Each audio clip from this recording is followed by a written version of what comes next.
Reflecting on my Māwhai, Post-Practicum 2019. Upon reflection, Te Tiriti o Waitangi Partnership.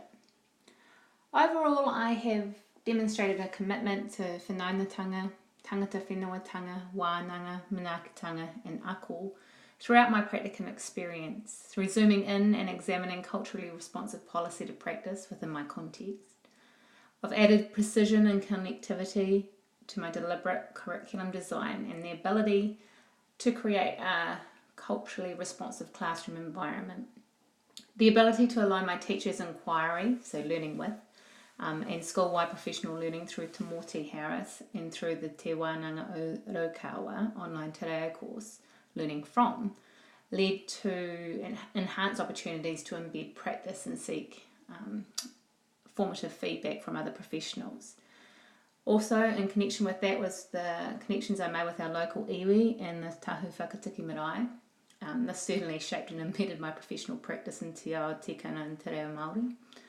And engaged local iwi within our school community as well, so it's quite a reciprocal relationship. Similarly, exploring our local context within the special school satellite class and the Māori immersion ILE again enabled learning from other professionals and also developed long-term relationships to mutually benefit our interprofessional practice. I'm quite proud of my engagement with literature and application of culturally responsive reflective tools as well, and I think using Sonia McFarlane's frameworks has certainly enhanced the tika and pono aspect of evidence-based practice for me under the standard. Upon the commencement of my practicum, I scored myself a 5.6 as my average across all goals for the standard. At my midway reflection was a score of 7, so it improved quite significantly at this point because I'd achieved quite a few of my activities and experiences and artefacts, concluding at 7.7 across all competencies and goals. Regardless of the incredible opportunities and activities completed as part of practicum, I still feel I have room for growth, particularly with how I apply my new learning within my RTLB role to be a culturally responsive practitioner, whilst upholding the tangata whenua status of Aotearoa. Upon reflection, professional learning.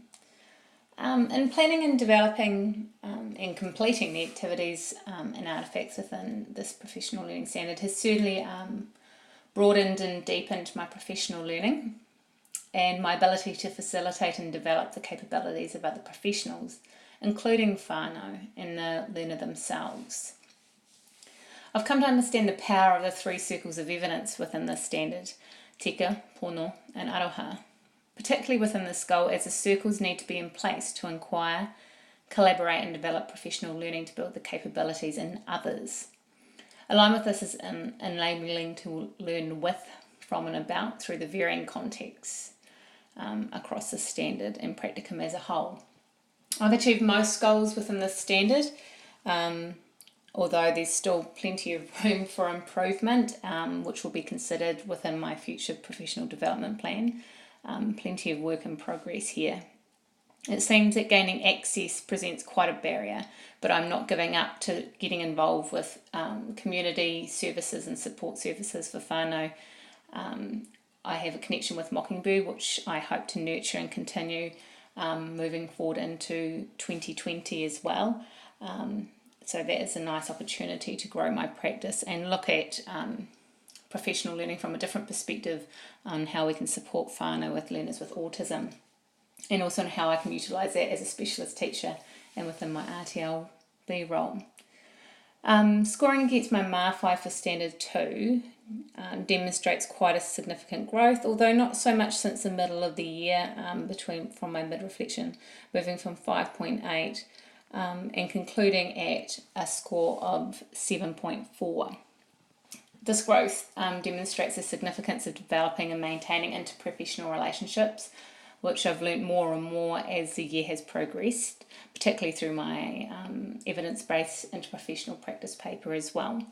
There's an opportunity to continue to develop this because obviously within my RTLB role, we're working with a range of professionals across settings and agencies daily, So examining my delivery of, and how I come across with professionals is incredibly pivotal. Examining my delivery of professional learning, I still need to seek further practice here and improve it, and look at how I can seek feedback to inform my future development of professional learning as well, so I can help and continue to help build the capabilities of other professionals. Upon reflection, professional relationships, whanaungatanga. Opportunities to develop and engage in interprofessional relationships with professionals, paraprofessionals, that's teacher aides, whānau and learners, was an incredible opportunity to apply what I'd learned through literature and exploring a person-centred approach, aligned with my professional knowledge and experience, pono, which I already had in place, into practice. I honed my communication methods throughout this practicum, and I feel more confident to engage in a transparent and collaborative conversation with a variety of stakeholders. The opportunity to participate in the IEP process and analyse this process in depth through my IEP assignment too definitely developed my comprehension of IEPs, and also highlighted how these could be developed more effectively for learners in whānau as well. Developing and running professional learning, as I discussed in my previous reflection, was a significant opportunity. It enabled me to utilise and explore my current evidence-based practice and apply it. I've learnt the power of collaborating and encouraging pre-planning with the participants within my professional learning that I was presenting, because this made my presentation more relevant to their context and the learners that they're working with. I changed my initial plan of creating a tip sheet to developing a website, and I think this is a much better choice as opposed to a tip sheet, which is a piece of paper. This was developed after a discussion with my case study whānau about lack of access to resources and knowing who or how to obtain access to support. So I wanted to develop a tool that would be relevant to a range of professionals, and it's ongoing and accessible resource for all. So I'm creating this, and I will continue to curate a range of contacts and resources that are applicable for teachers, paraprofessionals, and also for whānau. Being able to consult and collaborate to develop professional learning was hugely fulfilling and beneficial to my specialist teaching capabilities. It demonstrated that I can do it, and I think that's why you can see a significant growth in my initial Māwhai score of 6.5. It was close to 7.5 at the midway reflection, and then concluded at a score of 8.3, one of my highest scores across my whole practicum. Regretfully, I didn't get feedback from my professional learning, so I will never know how that went and how it was received. I will certainly be more prepared for future feedback from participants before delivery, as this has had an impact on me not knowing how I could improve. Upon reflection, learning focused culture, manaakitanga. My goal was to create a culturally responsive, inclusive and mindful learning environment, and this goal underpinned much of this standard for me. In the first 2 terms of the year, I felt I was largely successful with this and proud of what I had embedded in practice with a short period of time before moving into my RTLB role in term 3. I felt my individual learning plans for each case study learner was tailored specifically to their needs through a strengths-based approach, taking into consideration the various assessments, observations, their observable sensory needs, and learner and whānau voice. In addition to that were the IEP goals and aspirations that had been outlined previous to my time working with each learner.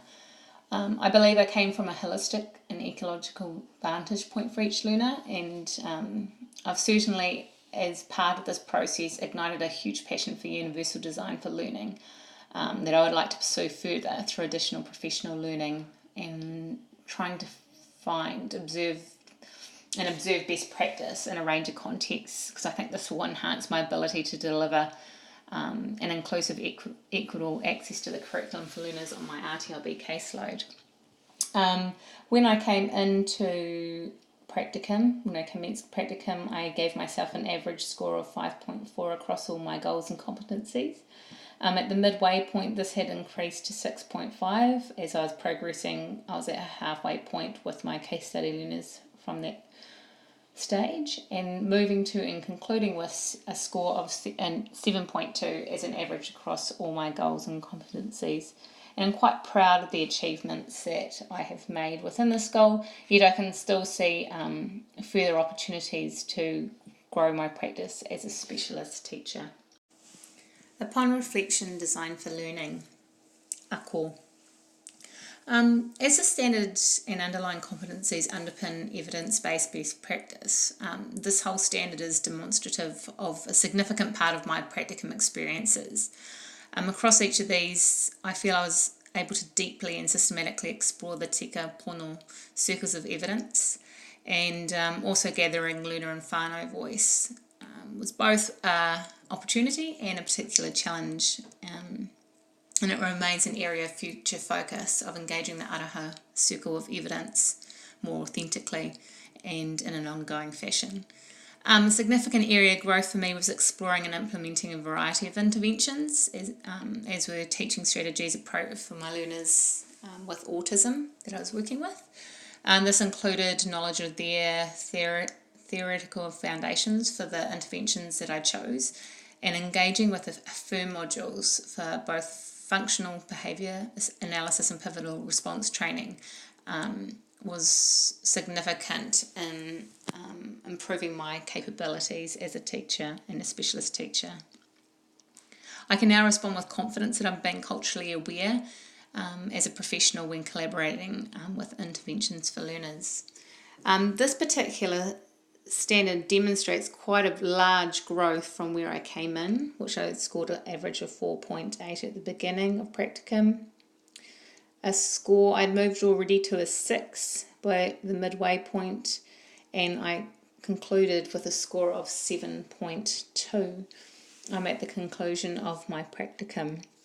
And I think this has a lot to do with my increased confidence and capabilities, and the fact that I was engaging with all three circles of evidence-based practice from a strengths-based approach. Upon reflection, teaching. Ako. I have learned it's one thing to be knowledgeable about possible interventions to support a learner and their family, but it's quite another to be able to effectively implement them so the outcome of the intervention meets the desired behavioural, social, communicational, academic goals of the learner. I've learnt that to develop an evidence-based approach to meeting a goal, I need to do it in a systematic way, analysing all the available interventions that need to take place or that are possibly meet the needs of that learner and the aspirations of the whānau. And I think this particular standard, aligned with Standard 5, really underpins the entirety of practicum for me. When I came into this standard before starting practicum, I actually scored quite a high average of 6.0. At the midway point, it was at 7 and concluded at 7.8. And I think that was because I've learned how to implement interventions with fidelity, and I think this is my core business of teaching and learning, and that it's not just choosing an intervention out of thin air and hoping for success. It requires intense research, empirical evidence, connection to the curriculum, the individuals, and it has to fit with the whānau and teacher program as well. So I feel with the balance of the three circles of evidence that this standard and artefacts are my greatest achievement yet, to be fair. And I feel very proud of the shift in developing personalised programs in a culturally responsive and inclusive manner, and in using assessment tools and practices to inform that process as well. Conclusively, he niho tō te mahi. Hard work brings its own reward, and I certainly can see this as evidence on my Māwhai here. As you can see, the growth from the green at the beginning at pre-practicum stage to where I concluded post-practicum.